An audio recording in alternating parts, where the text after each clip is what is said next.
तो भई आज थोड़ी-सी बात करेंगे ध्यान के बारे में। काफ़ी नए दोस्त जुड़ गए पिछले कुछ महीनों में, तो उससे पहले मैंने कुछ वीडियोज़ बनाए थे, आप उनको भी देख सकते हैं।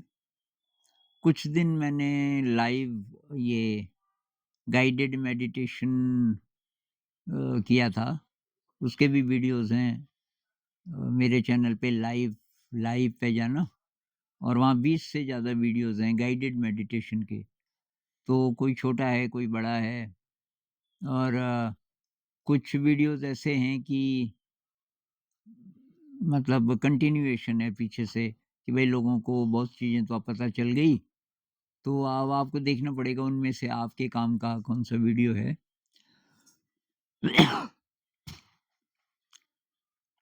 तो थोड़ा-सा इस पे आज बात कर लेते हैं।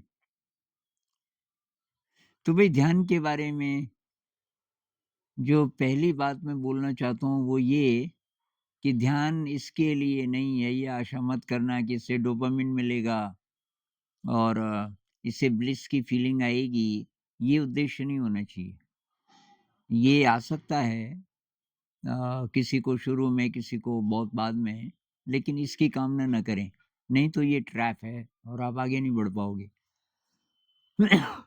तो उद्देश्य ये रखिए कि ये शुद्धिकरण के लिए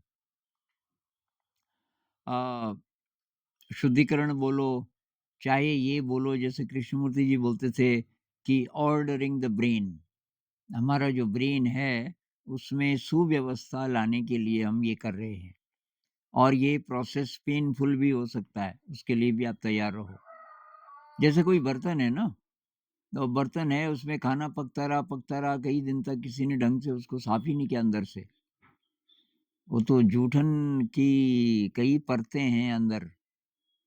अब जब आप उसको मांजना शुरू करोगे कि भई आपने ठान लिया है इसको पूरा साफ करना है, तो वो जो बर्तन है, उसको दर्द होगा। तो बर्तन समझ लो कि हम हैं और गंदगी है क्योंकि हमने अपने को ढंग से साफ नहीं किया। या तो हमें पता ही नहीं था या हम बच गए कि कौन कौन इस चक्कर में पड़े, ये तो बहुत मेहनत का काम है। तो मैं जिस ध्यान विधि को रिकमेंड करता हूँ विपस्सना मेडिटेशन वो ऐसे ही है जैसे कोई मांझने लग गया आपको। अ, जैसे कोई ऑपरेशन करने लग गया एक तरीके से छोटे-छोटे ऑपरेशन आपके शरीर पे, आपके ब्रेन पे और तब उससे दुःख दर्द तो होगा, कष्ट होगा। तो अगर आपका लक्ष्य ये है कि भई शुद्धिकरण है, कितना ही कष्ट हो, कितना ही दर्द हो मुझे तो आगे बढ़ना ही बढ़ना है। तो फिर एक फ़ेज़ होगा इसका कष्ट का, एक फ़ेज़ होगा, वो फ़ेज़ किसी का कुछ बहुत लंबे टाइम भी चल सकता है और किसी को ज़्यादा कष्ट नहीं होता। तो उसका शरीर मतलब पहले से ठीक-ठाक है, उसका ब्रेन पहले से काफ़ी तैयार है। ऐसा कोई होगा तो उसको ज़्यादा दर्द नहीं होता, शुरू में भी नहीं। तो विपस्सना मेडिटेशन के बारे में तो मैं थोड़ा बाद में बताऊँगा। पहले थोड़ा ये जो इसके बारे में लोग सवाल पूछते हैं ना, कि जी कितना टाइम करना पड़ेगा ध्यान कि इसका रिज़ल्ट सामने आए? भई आपको रिज़ल्ट का पता कैसे चलेगा कि परीक्षा में पास हो गए? इसके लिए नहीं है। मेडिटेशन है आपके ब्रेन को रीऑर्डर करने के लिए, तो आपकी शक्ति तो बढ़ेगी। अ, लेकिन ये जो सांसारिक रिज़ल्ट्स हैं, ये आएँगे कि नहीं आएँगे, इसके लिए नहीं है मेडिटेशन। वो तो जो होगा वो होगा, आपको एक्सेप्ट करना चाहिए। कहीं आप सफल होंगे, कहीं सफल नहीं होंगे। सफल नहीं होंगे मतलब आपका रास्ता दूसरा है। इसकी भी बात करेंगे कि बाहर के जगत में हम एक्सेप्टेंस से काम लें, अपनी तरफ से पूरी कोशिश करें जो भी काम कर रहे हैं, बहुत लगन से काम करें, लेकिन रिज़ल्ट की चिंता न करें। रिज़ल्ट कुछ भी आ सकता है, उसको एक्सेप्ट करें, तो उससे आसानी रहेगी। तो अ, कब करें मेडिटेशन कब करें भई? जब भी आपके पास समय है। तो अब ब्रह्म मुहूर्त में उठ के जो पुराने पुराने ज़माने से मान्यता है ना, अच्छा है वो, सुबह कोई उठ जाए 4 बजे के आस-पास, 4 से 5 कर लो। यहाँ हम लोग बैठते हैं 4 से 5 जो-जो आ सकते हैं। तो लेकिन अब कइयों को सूट नहीं करता, तो आपको जो समय सूट करे और नींद अच्छी आनी चाहिए। नींद के साथ कॉम्प्रोमाइज़ मत करना, नींद तो अब 7 घंटा तो करीब ज़रूरी है शायद, ज़्यादातर जवान लोगों के लिए, किसी के भी लिए। लेकिन आप मेडिटेशन का अभ्यास जब करने लगते हैं, तब ज़रा कम में काम चल जाता है। तो कहाँ करें? तो भई जहाँ भी ज़रा अच्छा स्थान हो, डिस्टर्बेंस ना हो, अ, एकांत हो ज़रा, ऐसा ढूँढिए। अगर घर में बहुत ज़्यादा खराब माहौल है, कई ऐसे कमेंट्स आते हैं कि घर में तो लड़ाइयाँ होती रहती हैं दिन भर, तो ऐसे में ध्यान कैसे होगा? तो सबको सोने दीजिए। तो कभी तो सोएँगे ना 11 बजे, 12 बजे, उसके बाद आप टाइम रखिए अपना। मैं ऐसे करता था। लड़ाई झगड़े वाली जगह तो मैं जाता नहीं था, पर जैसे रिलेटिव्स के यहाँ चले गए, अब किसी को ध्यान का तो पता है नहीं। तो अब टीवी भी चल रहा है, बड़ी खाना भी बहुत देर में हो रहा है, तो 1 आध दिन में देख लेता था इनका क्या शेड्यूल है। उसके बाद जब सब सो जाएँ, कोई-कोई 11 साढ़े 11 बजे तक, सब जब सो जाते थे, मैं तब बैठ जाता था ध्यान में। उससे पहले नींद आ जाए 1 आध झपकी तो बढ़िया, और बैठ जाता था कितनी भी देर, और उसके बाद तब सुबह तो सब लोग बहुत लेट में उठते थे। भई जब सोए 11-12 बजे तो जल्दी कहाँ से उठेंगे? तो वहाँ जल्दी उठने का तो कुछ था नहीं। तो जब भी नींद खुलेगी उठ जाएँगे, लेकिन रात को मेरा ध्यान हो जाता था। कभी-कभी डेढ़ घंटा, 2 घंटा, तो ऐसे टाइम निकालना पड़ता है। क्या स्नान करना ज़रूरी है ध्यान से पहले? भई कोई शर्त नहीं है। कोई ब स्नान आप करना चाहो तो अच्छी बात है, लेकिन नहीं कर सको, नहीं करना चाहो तो स्नान का कोई संबंध ध्यान से नहीं है। क्या खाना खा के ध्यान हो सकता है? ट्राई कर सकते हो, लेकिन ज़रा भारीपन-सा होता है, इसलिए ज़रा हल्का खाना हो तो अच्छा रहता है।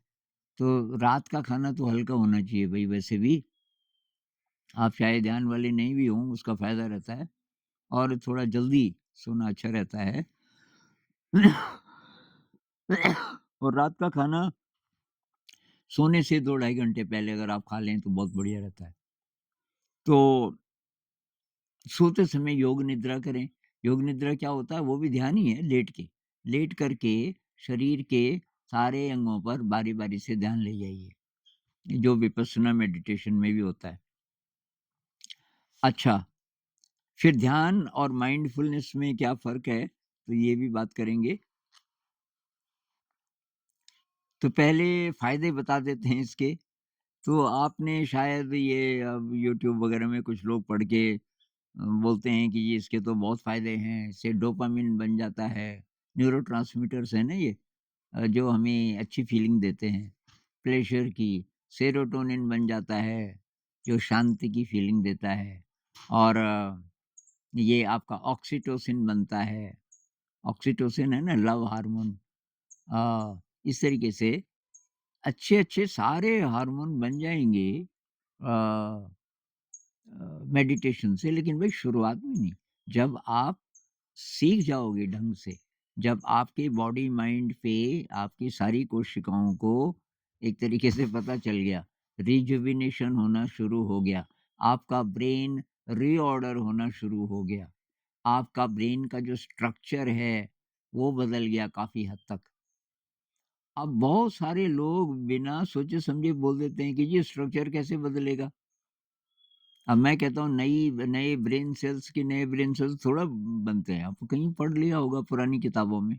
लेटेस्ट रिसर्च देखो भई, मेडिटेशन आप ये टाइप करो, मेडिटेशन एंड न्यूरोजेनेसिस, और फिर आप पढ़ो, और उसमें रिसर्च पढ़ो कि किन-किन लोगों ने क्या-क्या रिसर्च की है। तो न्यूरोजेनेसिस का मतलब है कि नए न्यूरॉन्स बने।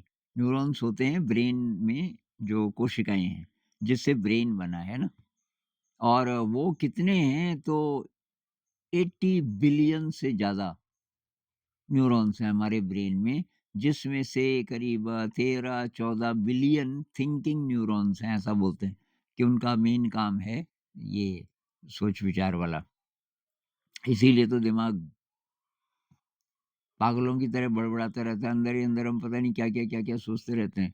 भई 14 बिलियन सेल्स हैं, अब उनको आप कुछ काम नहीं दोगे ढंग का, उनकी तरफ ध्यान नहीं दोगे तो अपना काम करेंगे, कुछ भी सोचेंगे, पास्ट का, प्रेज़ेंट का वगैरह-वगैरह। तो जब हम अपने ब्रेन को सुव्यवस्थित नहीं रख सकते, तो एक होता है डीएमएन, डिफ़ॉल्ट मोड नेटवर्क। एक नेटवर्क है ब्रेन का, जिसका मतलब और अच्छा काम भी है, उसकी ज़रूरत भी है हमें। लेकिन जब हम फ़ोकस्ड नहीं होते, तो ये डिफ़ॉल्ट मोड नेटवर्क क्या करता है, आगे की, पीछे की, अपने बारे में, दूसरों के बारे में, मतलब जिसको हम निरर्थक बोलते हैं ज़्यादातर, सोचता ही रहता है, सोचता ही रहता है और हम कुछ कर नहीं पाते। जब हमको पता चल चल भी जाता है कि यार ये इतना फ़ालतू, तो ऑब्सेसिव थिंकिंग कह लो। ये बहुत लोगों में आजकल बहुत ज़्यादा होता है। तो ये जो नेटवर्क है, इसके साथ मेडिटेशन काम करना शुरू करता है। ये नेटवर्क जिन-जिन ब्रेन के एरियाज़ के कनेक्ट होने से एक्टिवेट होता है, वो एरियाज़ श्रिंक करने शुरू होते हैं। मतलब फालतू सोच-विचार हमारा बंद होना शुरू होता है। बिल्कुल खत्म नहीं होगा, लेकिन वो बंद हो जाएगा। मतलब थोड़ा कम हो जाएगा। उसी तरीके से जो नेगेटिव इमोशंस हैं, डर है, गुस्सा है, अहंकार है, ये बहुत सारे कमेंट्स में ले आते हैं कि डर है जी बहुत ज़्यादा।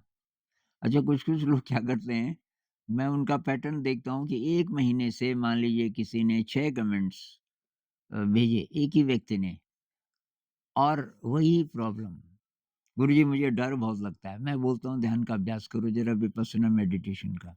अब वो अभ्यास तो करते नहीं। फिर लिख देते हैं 3-4 दिन में, गुरुजी कुछ उपाय बताओ। अरे भाई उपाय बता रहा हूँ मैं।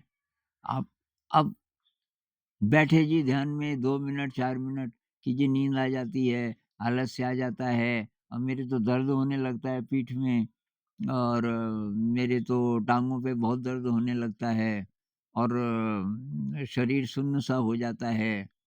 पीठ पे बहुत ज़्यादा पेन होता है वगैरह-वगैरह। तो अब इतनी जल्दी आप घबरा जाओगे भई, तब तो ध्यान आप कर नहीं पाओगे। कुछ भी हो, ठान लो कि भई 20 मिनट तो बैठना ही बैठना है शुरुआत में, फिर उस समय को बढ़ाओ। बढ़ाते-बढ़ाते हो सके तो 1 घंटा। 1 घंटा अगर आप बिना हिले-डुले बैठ सको, शुरू में तो पहले बैठने की ही प्रैक्टिस करनी होगी ना, वही भी मुश्किल है। ध्यान तो धीरे-धीरे होगा, पहले बैठें तो सही हम। तो ये नेगेटिव इमोशंस हमारे कम होने शुरू होंगे जब आप ध्यान सीख जाओगे, रोज अभ्यास करोगे तब। तो डर है, गुस्सा है, ये अहंकार है, ये कम होना शुरू होगा। अब अहंकार है, ये काफ़ी टाइम तक रह सकता है। अहंकार भी, गुस्सा भी, डर भी, ये 3 मैंने इसलिए लिए कि ये तीनों बहुत आसानी से नहीं जाएँगे। लेकिन धीरे-धीरे, धीरे-धीरे ड्यूरेशन कम हो जाएगा। पहले डर लगता था बहुत ज़्यादा, तो एक तो उसका वॉल्यूम कम हो जाएगा, क्या बोलेंगे उसका, आकार कम हो जाएगा। बहुत बड़ा डर लगता था, अब वो कम में ही टल गया। एक वो डर रहता था काफ़ी लंबे टाइम, कुछ घंटे, कुछ दिन, अब वो धीरे-धीरे, धीरे-धीरे कम होके कुछ ही मिनटों में ठीक हो जाता है। तो ये बहुत बड़ा अचीवमेंट है। ये होगा, लेकिन पहले दिन से नहीं होगा, 1-2 महीने से भी नहीं होगा। आपको अच्छा लगने लगेगा, लेकिन ध्यान जब आप शुरू कर दोगे, आपको करीब 1-2 महीने हो जाएँगे, तो आपको कुछ न कुछ लगेगा कि यार ये अच्छी चीज़ है और मुझे ये करना चाहिए रोज़। तो अब मैं आपको बताता हूँ ये है क्या विपस्सना मेडिटेशन, जिसको मैं रिकमेंड करता हूँ। भई ध्यान की बहुत सारी विधि हैं। कुछ लोग यहाँ पे ध्यान लगाते हैं, लेकिन ये बहुत ज़्यादा पावर का सेंटर है। यहाँ पे ध्यान लगाओगे और शरीर तैयार नहीं है, नर्वस सिस्टम तैयार नहीं है, तो उसके खतरे भी हैं। मेरे पास कुछ लोग आए और कुछ ने कमेंट्स भी भेजे कि बहुत ज़्यादा एनर्जी होती है और मैं कुछ नहीं कर पाता। एक तो भाई था, उसको धक्के लगते थे। बहुत ज़्यादा एनर्जी हो जाती थी और 2-3 दिन धक्के ही लगते रहते थे, खड़ा ही नहीं हो पाता था। तो क्या फ़ायदा उसका? तो इसलिए ये डेंजरस हो सकता है। ये यहाँ पे ध्यान लगाना है तो बहुत बाद में, जब आप कई-कई साल ये विपश्यना कर चुके हों, तो तब भी ज़रूरत नहीं है एक्चुअली तो, क्योंकि विपश्यना तो पूरे शरीर को शामिल करता है ना। तो यहाँ पे भी जो एनर्जी जागनी होगी अपने आप जाग जाएगी। कुछ लोग चक्रों के चक्कर में पड़े होते हैं कि जो ऊर्जा के जो चक्र हैं ना, ये मूलाधार से लेके सहस्रार तक ये 7 चक्र एक प्रकार की ध्यान की ग्रामर है कि ये चक्र जागते हैं, तो किस चक्र पे ध्यान लगाएँ, आजकल बहुत सारे लोग हैं जो ये भी सिखाते हैं। भई किसी चक्र की आपको ज़रूरत नहीं है, वो सारे अपने आप जागते हैं। विपस्सना मेडिटेशन पूरे शरीर को साथ लेके चलता है, इसलिए ये अलग-अलग कुंडलिनी की ज़रूरत नहीं है आपको, चक्रों की ज़रूरत नहीं है, ये सारा काम अपने आप होता है समय के साथ और धीरे होता है। विपस्सना मेडिटेशन स्लो है और खतरनाक नहीं है। कि बाकी ध्यान विधियों में खतरा हो सकता है। तो अचानक मेरे को बहुत ज़्यादा ब्लिस की फीलिंग मिल जाए, इसकी कामना करोगे, तो वो ट्रैप है। कामना कुछ करनी ही नहीं है। बस ये है इस जीवन में मुझे शुद्ध होना है। शुद्ध होने का मतलब मेरा ब्रेन थोड़ा रीऑर्डर्ड हो जाएगा, सुव्यवस्थित हो जाएगा। ब्रेन सुव्यवस्थित हो जाएगा तो जिसको हायर इंटेलिजेंस कह लो, मैं जिसको माइंड बोलता हूँ या जिसको कॉस्मिक कॉन्शियसनेस कह लो, उसके साथ इसका संपर्क होना शुरू होता है, हमारे ब्रेन का। मतलब हमारे अंदर बहुत ज़्यादा क्रिएटिविटी आने लगेगी, अ, बहुत ज़्यादा शक्ति आने लगेगी और हमारा जो बुद्धि है, हमारा जो विवेक है, इंटेलिजेंस है, इसका लेवल बहुत ज़्यादा बढ़ना शुरू हो जाएगा। जिन परिस्थितियों में हम परेशान हो जाते थे पहले, बहुत ज़्यादा डर जाते थे, बहुत ज़्यादा गुस्सा आ जाता था, उन्हीं परिस्थितियों में अब आप थोड़ा आसानी से डील कर पाओगे। तो ये तो हुए उसके फ़ायदे। अब विपस्सना मेडिटेशन कैसे करें? तो भई सबसे अच्छा तो है कि 1-10 दिन का कोर्स कर लो आप। हमारे देश में 100 से ज़्यादा शहरों में विपस्सना सेंटर्स हैं। ये गोयनका जी वाले। तो आप टाइप करोगे अगर गोयनका जी विपस्सना सेंटर्स इन इंडिया, सारी लिस्ट आ जाएगी। आप अपने शहर का देखिए, मान लीजिए कि आप चंडीगढ़ के हो, तो आप उसमें चंडीगढ़ विपस्सना सेंटर, तो उसमें वो आ जाएँगे। और वहाँ 10 दिन का कोर्स होता है। बहुत बढ़िया सिखाते हैं गुरुजी लोग। रहने-खाने की बहुत बढ़िया सुविधा है और निःशुल्क है। कोई वो आपसे फ़ीस नहीं लेते। लोग अपनी इच्छा से अंत में दान देते हैं। उसी से ये सेंटर्स चलते हैं। अब कोई जोगी आ गए ध्यान करने, तो वो बेचारा ज़्यादा तो नहीं दे पाएगा। कोई जेन्युइन जोगी है जिसके पास ज़्यादा पैसा नहीं होता, तो दे देगा 2-400 रुपए। लेकिन कोई-कोई ऐसे भी हैं जो कि बहुत ज़्यादा पैसे दे देते हैं और कोई 50-60 हज़ार भी दे सकता है। अपनी मतलब जितना जिसके पास है और जितनी जिसकी श्रद्धा हो। अ, तो दान थोड़ा-सा तो देना चाहिए। जो स्टूडेंट्स हैं तो आप ज़्यादा नहीं तो कुछ तो दे ही सकते हो ना, जितना दे सकते हो उतना देना चाहिए। तो ये 10 दिन का कोर्स। अब कुछ लोग हैं जो ड्यूटी वाले हैं, कुछ और रिस्पॉन्सिबिलिटीज़ हैं, जॉब्स ऐसे हैं कि इतनी छुट्टी नहीं मिल सकती, स्ट्रेस बहुत ज़्यादा है, एंग्ज़ायटी है, तो जी कोई कोई सरल रास्ता बताओ।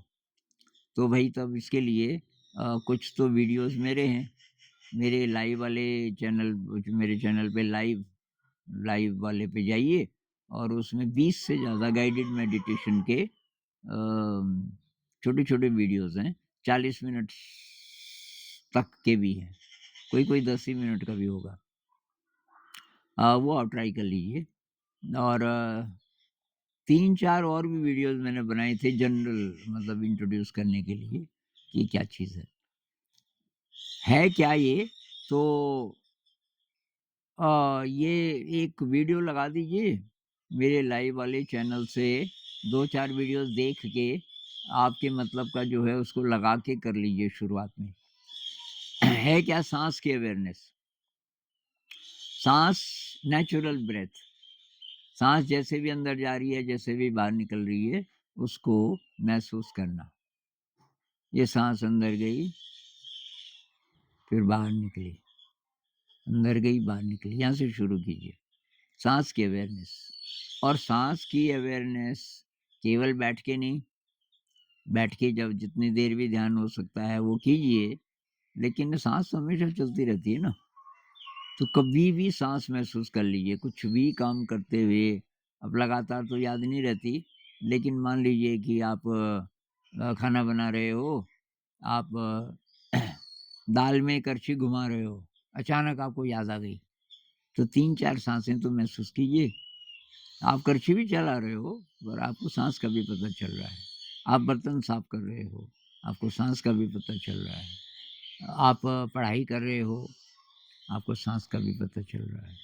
आप बस में बैठने के लिए जा रहे हो, आपको साँस का भी पता चल रहा है। तो साँस की अवेयरनेस, ये बहुत कमाल की टेक्निक है, और एक ही यही भी बहुत है। इतना ही आपने पकड़ लिया, इसी से चेंजेज़ आने शुरू हो जाएँगे धीरे, धीरे, धीरे, कि भाई मुझे साँस को लगातार, लगातार महसूस करना है, जितनी-जितनी देर हो सके। बातचीत करते हुए भी हो सकता है, सुनते हुए और भी अच्छा हो सकता है। तो ये है पहला स्टेप। दूसरा है शरीर को महसूस करना। साँस का तो पता चल ही रहा है, शरीर को भी महसूस करना, पूरे शरीर को। जैसे आँखें बंद करके इस समय मैं अपने शरीर को महसूस करने की कोशिश कर रहा हूँ। तो मुझे पता चल रहा है कि मेरे पैर कहाँ पे हैं, पैरों की उँगलियाँ थोड़ी-थोड़ी ठंडी लग रही हैं, ठंड काफ़ी है यहाँ, और मुझे अपनी टाँगों का पता चल रहा है। ये कुर्सी पे बैठा हूँ, तो मुझे अपने शरीर का स्पर्श और शरीर का वज़न, दबाव महसूस हो रहा है। मुझे अपनी पीठ महसूस हो रही है, ये पीठ का स्पर्श कुर्सी से ये पता चल रहा है। पेट का पता चल रहा है, बाहों का पता चल रहा है, चेहरे का पता चल रहा है, गर्दन का पता चल रहा है, सिर का पता चल रहा है। तो इस तरह से एक-एक अंग पे ध्यान ले जाओ कुछ-कुछ देर के लिए। मैंने तो जल्दी-जल्दी बोल दिया, लेकिन 3, 4, 5 साँसों के लिए एक ही अंग मान लीजिए, और वो अंग जब महसूस होने लगे तब दूसरे अंग पे। जैसे आपने सिर से शुरू किया, मान लीजिए ऊपर से नीचे करो, नीचे से ऊपर, कैसे भी। तो सिर से शुरू किया, तो मान लीजिए कि 5-7 साँसों के लिए आपने सिर पे ध्यान ले गए, आगे, पीछे, बीच में, साइड्स में। महसूस हो या ना हो, पर आप कोशिश कर रहे हैं। अजीब बात है, हमारा ही शरीर है, हमको महसूस ही नहीं होता। महसूस हो जाए तो कौन-सी बड़ी बात है? बहुत बड़ी बात है। शरीर के महसूस होने का मतलब है कि आपका जो ब्रेन है, आप और आपका जो शरीर है, उसके बीच अच्छा लिंक है। आपकी अवेयरनेस तब और अच्छी होगी। तो इस तरीके से शरीर के अंगों को महसूस करना। तो बैठ के इसका अभ्यास पहले कर लो अच्छी तरह, और साथ-साथ फिर कुछ भी काम करते हुए, शरीर किसी भी पोस्चर में हो। अभी मैं रिलैक्स्ड बैठा हूँ, अगर मैं ध्यान में बैठूँगा तो पीठ सीधी होगी। अच्छा, अब मैं चल रहा हूँ, तो चल रहा हूँ, शरीर भी महसूस हो रहा है। मैं काम कर रहा हूँ, साँस का भी पता चल रहा है, शरीर का भी पता चल रहा है। साँस या शरीर या दोनों का पता चल रहा है। तो बुद्ध कहते हैं शरीर या तो आपका लेटा होगा, या तो बैठा होगा, या तो चल रहा होगा, या तो कुछ काम कर रहा होगा। कोई भी शरीर की मुद्रा हो, आप ध्यान में रह सकते हो। आप शौचालय में हो, आप किचन में हो, आप खाना बना रहे हो, आप खाना खा रहे हो, आप बस में बैठे हो, आप ऑफ़िस में काम कर रहे हो, कुछ भी करते हुए, everywhere and all the time साँस क का पता लगाना है, साँस की अवेयरनेस और शरीर की अवेयरनेस। अवेयरनेस का मतलब कि शरीर का पता चल रहा है, साँस का पता, शुरुआत में शरीर का पता नहीं चलता ठीक से बहुत लोगों को, या कुछ-कुछ अंगों का नहीं चलता पता। लेकिन धीरे-धीरे, धीरे चलने लगता है। बार-बार से, बाद-बाद में शरीर के अंदर भी आपको महसूस हो सकता है, शरीर के अंदर। ये हुआ शरीर।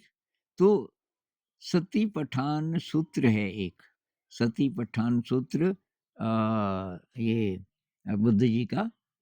और उसमें उन्होंने ये सारी विधि समझाई है अच्छी तरह से।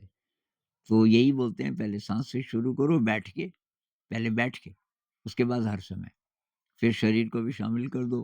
तो बैठ के तो अभ्यास आप रोज़ कर ही रहे हो, फिर कुछ भी काम करते हुए।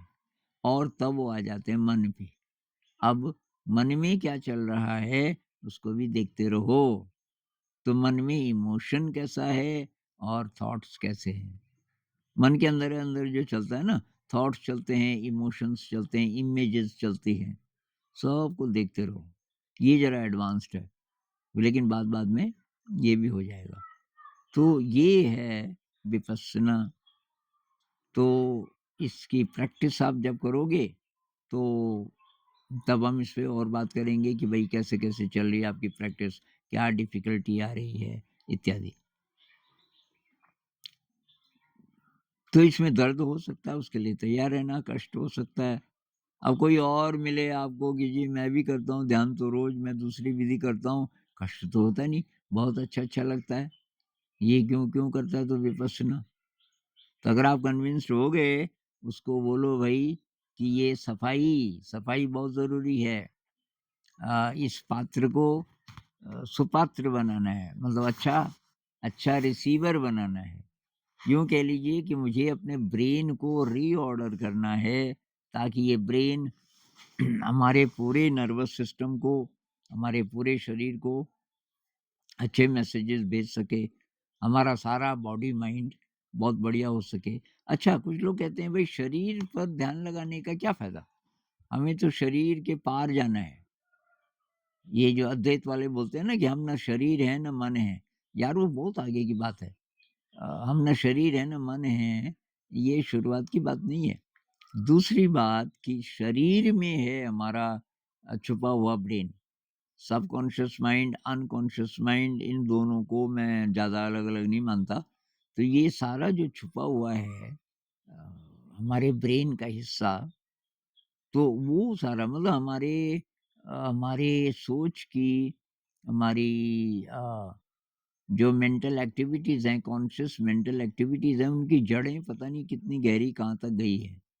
अनकॉन्शियस में, सबकॉन्शियस में। तो कहाँ है अनकॉन्शियस, सबकॉन्शियस?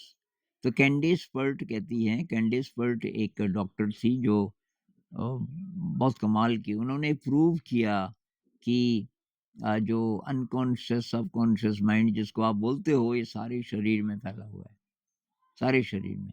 उनकी किताब है the molecules of emotion, molecules of emotion, वो पढ़ना, कैंडेस पर्ट की। और उन्होंने बोला एक ये न्यूरोपेप्टाइड्स हैं, पेप्टाइड होते हैं जिनसे फिर बाद में प्रोटीन बनता है। तो न्यूरोपेप्टाइड्स मतलब ये एक न्यूरोट्रांसमीटर हैं और ये सारे शरीर में पाए जाते हैं। इनके बेसिस पे उन्होंने प्रूव किया। तो इसका मतलब है कि जब-जब हम शरीर पे भी ध्यान लगाते हैं, हम अपने अनकॉन्शियस, सबकॉन्शियस के साथ भी काम कर रहे हैं। आजकल कुछ और विधियाँ हैं ना, वो पास्ट लाइफ रिग्रेशन आपने सुना होगा कि कोई प्रॉब्लम है बहुत बड़ी, उसकी जड़ें पास्ट लाइफ में हो सकती हैं। या कुछ लोग कहते हैं चाइल्डहुड ट्रॉमा है, चाइल्डहुड में बहुत ज़्यादा कोई ट्रॉमेटिक एक्सपीरियंसेस हुए, उनका असर है अभी ज़िंदगी में। तो वो सारा का सारा आपके सबकॉन्शियस, अनकॉन्शियस में होता है और वो सारा हमारे शरीर में व्याप्त है।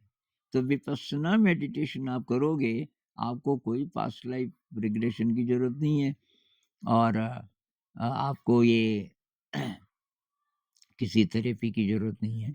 अ, मैं ये नहीं कहता कि वो चीज़ें नहीं हैं। अब आप ध्यान भी नहीं करोगे तब तो आपके लिए फिर दूसरे ही रास्ते हैं।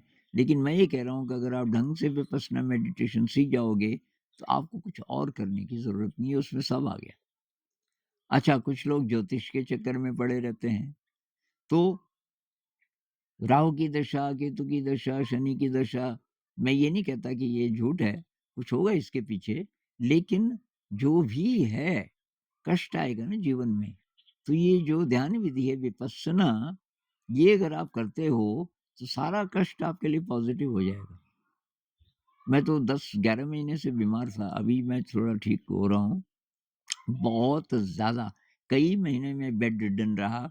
बीच में तब इस चैनल में मैंने कुछ डालने के काबिल मैं था ही नहीं, मेरी आवाज़ भी नहीं निकल रही थी। मैं अपनी चारपाई से नीचे नहीं उतर सकता था, मुझे लोग उठा के सहारा दे के तब ले जाते थे मेरी चारपाई से बाथरूम, जो कि 10-12 कदम चलना पड़ता है, ऐसी हालत थी। तो किसी ने बोला राहु की दशा है, मतलब मैंने नहीं, कोई रिलेटिव है उसको मेरी डेट ऑफ बर्थ पता थी और वो ज्योतिषी है। तो उसने बोला, मेरे को तो नहीं बोला, उसको मालूम था कि वो नहीं मानेंगे कुछ, मतलब वो बोलेंगे कि है तो है। तो उन्होंने किसी और को मैसेज किया कि राहु की दशा है। उन्होंने बोला कि ऐसा बोल रहे थे। मैंने कभी ये पूरा जो ब्रह्मांड है ये हमारी मदद के लिए अपनी वाइब्रेशंस भेजता है। तो उसी में राहु जी भी शामिल होंगे, एक प्रकार से देवता ही हुए। राहु कहाँ है मुझे नहीं पता, लेकिन अगर उनका असर होता है तो वाइब्रेशन के रूप में होता होगा।